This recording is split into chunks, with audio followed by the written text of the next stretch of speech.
جو بات حق ہو وہ مجھ سے چھپی نہیں رہتی، خدا نے مجھ کو دیا ہے دل خبیر و بصیر۔ اگر تم اپنی زندگی شاہانہ اور سر اٹھا کر گزارنا چاہتے ہو تو کسی فقیر کی صحبت اختیار کرو۔ تمہیں اس سے زیادہ کوئی نہیں سکھا سکتا کہ بادشاہی کا منصب کیا ہے۔ فقیر سے زیادہ خوددار انسان ممکن نہیں کہ تمہیں مل سکے۔ تیرے عشق کی انتہا چاہتا ہوں، تیرے عشق کی انتہا چاہتا ہوں، میری سادگی دیکھ کیا چاہتا ہوں، بری بزم میں راز کی بات کہہ دی، بڑا بے ادب ہوں سزا چاہتا ہوں۔ یہ جنت مبارک رہے زاہدوں کو کہ میں آپ کا سامنا چاہتا ہوں، میری سادگی دیکھ کیا چاہتا ہوں، میری سادگی دیکھ کیا چاہتا ہوں۔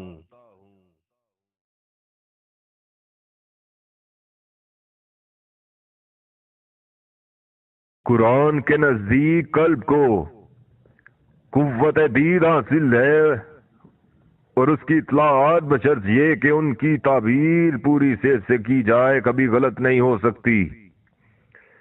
اسلام انسانی شخصیت کے 3 پہلوؤں کی یکساں تربیت اور آبیاری کرتا ہے۔ وہ شعور ہے، جذبہ ہے اور ارادہ ہے۔ لا پھر ایک بار وہی باداؤ جام ایسا کی، ہاتھ آ جائے مجھے میرا مقام ایسا کی۔ لا پھر ایک بار وہی باداؤ جام ایسا کی، ہاتھ آ جائے مجھے میرا مقام ایسا کی۔ خودی تو خود میں ایک واضح اور منور کرامت ہے، تم اگر چاہو تو اس سے منجمد اور زیر سکوت دریا میں بھی تلا تم خیز لہریں برپا کر سکتے ہو۔ تم اگر چاہو تو اس سے نئے زمانے اور نئے صبح و شام پیدا کر سکتے ہو، لیکن خودی کی لو عین عشق کا حاصل ہے تو پہلے عشق میں اپنا مقام پیدا کرنا سیکھو۔ خدا شناسی کا ذریعہ خرد نہیں، عشق ہے۔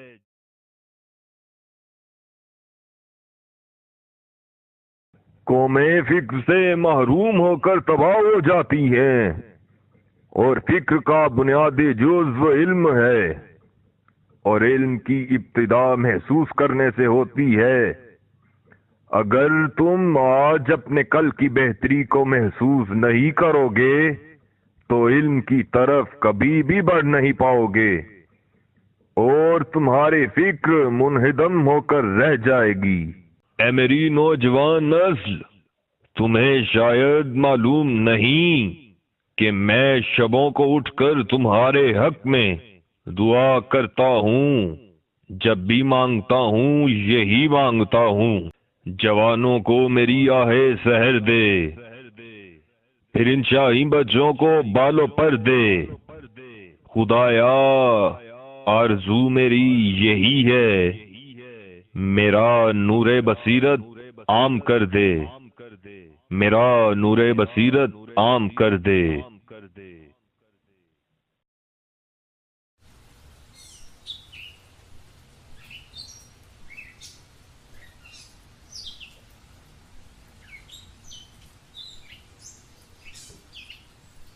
مسلمانوں کا کوئی فعل ہرگز ایسا نہیں ہونا چاہیے جس کا مقصد اعلی کلمت اللہ کے سوا کچھ اور ہو۔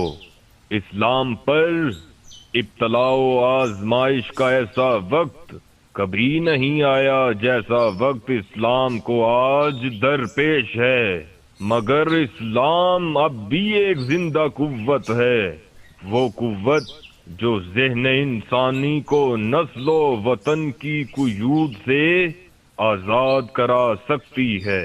اے مسلمانوں، کیا تم بھول گئے ہو کہ قرآن نے تمہیں کس منصب پر فائز کیا ہے؟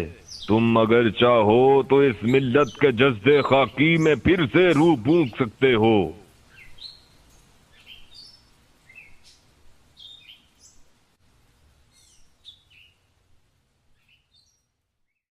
خودی کا مفہوم از احساس نفس یا تعین ذات ہے۔ حدود خودی کے تعین کا نام شریعت ہے، اور شریعت کو اپنے قلب کی گہرائیوں میں محسوس کرنے کا نام طریقت ہے، کیونکہ خودی کا وجود خدا سے الگ نہیں۔ میں تو ہمیشہ سے کہتا آیا ہوں کہ جب تک اقوام کی خودی قانون الہی کی پابند نہ ہوگی، امن عالم کی کوئی سبیل نہیں نکل سکتی۔ ایک ولولہ تازہ دیا میں نے دلوں کو، لاہور سے تا خاک بخارا و سمرقند۔ خدا تجھے کسی طوفان سے آشنا کر دے کہ تیرے بحر کی موجوں میں اضطراب نہیں۔ سبق پڑھ پھر صداقت کا، عدالت کا، شجاعت کا، لیا جائے گا تجھ سے کام دنیا کی امامت کا۔ منفعت ایک ہے اس قوم کی، نقصان بھی ایک ہی سب کا نبی، دین بھی ایمان بھی ایک، حرم پاک بھی اللہ بھی قرآن بھی ایک۔ کچھ بڑی بات تھی ہوتے جو مسلمان بھی ایک، فرقہ بندی ہے کہیں اور کہیں ذاتے ہیں، کیا زمانے میں پنپنے کی یہی باتیں ہیں؟ عقل ہے تیری سپر، عشق ہے شمشیر تیری، میرے درویش خلافت ہے جہانگیر تیری، ماں سوا اللہ کے لیے آگ ہے تکبیر تیری، تو مسلمان ہو تو تکبیر ہے تدبیر تیری، کی محمد سے وفا تو نے تو ہم تیرے ہیں، یہ جہاں چیز ہے کیا لوح و قلم تیرے ہیں۔ تیرا وجود سراپا تجلی افرنگ کہ تو وہاں کے عمارت گروں کی ہے تعمیر، مگر یہ پیکر خاکی خودی سے ہے خالی، فقط نیام ہے تو زر نگار و بے شمشیر، تیری نگاہ میں ثابت نہیں خدا کا وجود، میری نگاہ میں ثابت نہیں وجود تیرا، وجود کیا ہے فقط جوہر خودی کی نمود، کر اپنی فکر کے جوہر ہے بے نمود تیرا.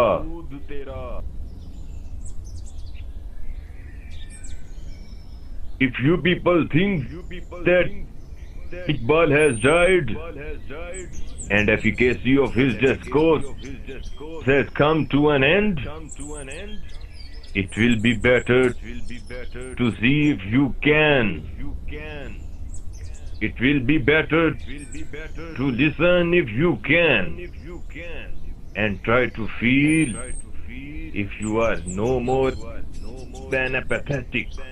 Iqbal is not an age or time which once gone can never be recalled. Iqbal actually is a nexus between time and space, which will be as everlasting as the world lasts. Iqbal is not a haggard, prolapsing vulture. Rather, he is the bestower of sublimity and eminence to the falcons for soar flight. Iqbal is not confined to the call of the marching bell only. Rather, he is hymn reciting camelman, gathering the whole Muslim Ummah into a caravan. Iqbal not only teaches the lesson of swooping and withdrawing, rather asks to keep up your blood hot, so that it may not freeze you and flows constantly in your veins. I'm still alive in millions of hearts. If you think I do not belong to the present age, do try to outdoor me of these hearts. And if you cannot do this, as certainly you will not be able to do this, I invite you to come back to me and try to see your individuality in the mirror of self, in which I have filled a lot of gems. Oh, my antagonist, I have no grievances against you, because you are a merchant of intellect and reason. So keep on rejecting me 100 or 1,000 times. I am scarcely sad about it. But my real affliction and matter of dejection is that the real aim and true objective, which was the beginning of my philosophy for the reconstruction of society, is a closed chapter now. Indeed, it was a true object and real source of Al-Quran. O my nation, only my soul has departed from this world, but my determination, my charter, my path, my medicancy, and my philosophy still exist in your heart. And remember, until Al-Quran exists in this world, likewise I will also illuminate the hearts of the people by my presence. Iqbal is still alive.